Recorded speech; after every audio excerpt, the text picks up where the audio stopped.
This is the article which I am talking about, which has classified the barriers, the margins into different types, the thick barrier and the thin barrier.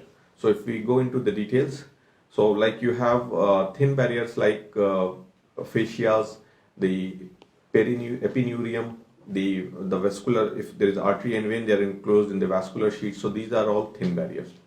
When we talk about thick barriers, which means joint capsule, say periosteum, the thick fascia over the bone, or the growth plates, so which are much stronger barrier to prevent the tumor spread to other compartment.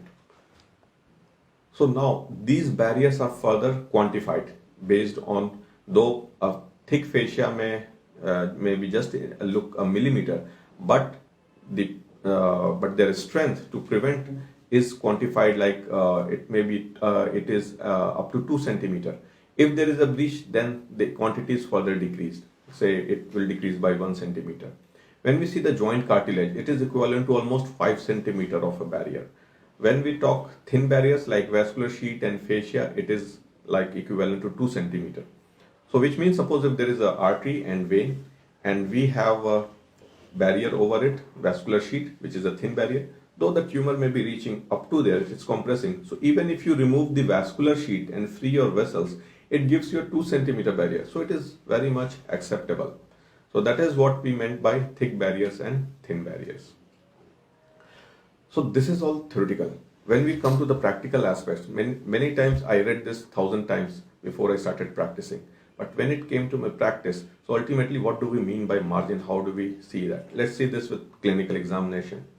With this clinical case where this young lady, she had a recurrent giant cell tumor of the proximal tibia.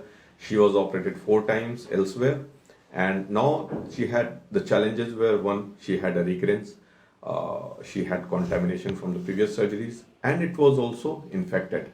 You can see this clinical picture where the previous surgery was done, and now she was advised for amputation.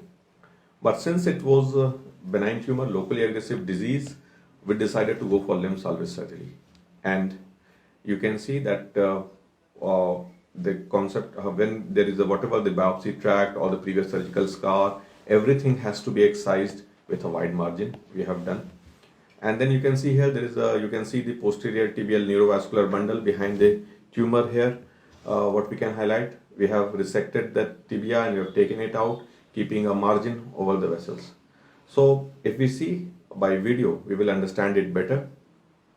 So here I'll show what do we mean by it. So we excise this tumor with a wide margin, and you can see here, this is the specimen. Here I took 3 centimeter margin from the extent of the disease. So you can see here, this is the superior aspect where all the menisci are intact over there. The anteromedial compartment, we know that it is only the subcutaneous border, the skin is kept as a margin. This is the anterolateral compartment muscles. Posteriorly, this is superiorly, you have the muscles which prevents contamination of the vessels. And you see here there is a fracture, but when I move it, not a single drop of blood or the hematoma is coming out. So this is what we mean by margin, that the normal muscle is covering the tumor entirely. You do not open the tumor anywhere. Your tumor should not be seen on the surface. You can see from both the sides. So the normal muscle layer has completely covered the tissues inside, the contaminated tissues. So now we have a correct margin on which we know that it is a safe margin, oncologically safe, and the risk of tumor recurrence is minimal in such cases. So this is how broadly a tumor should be excised.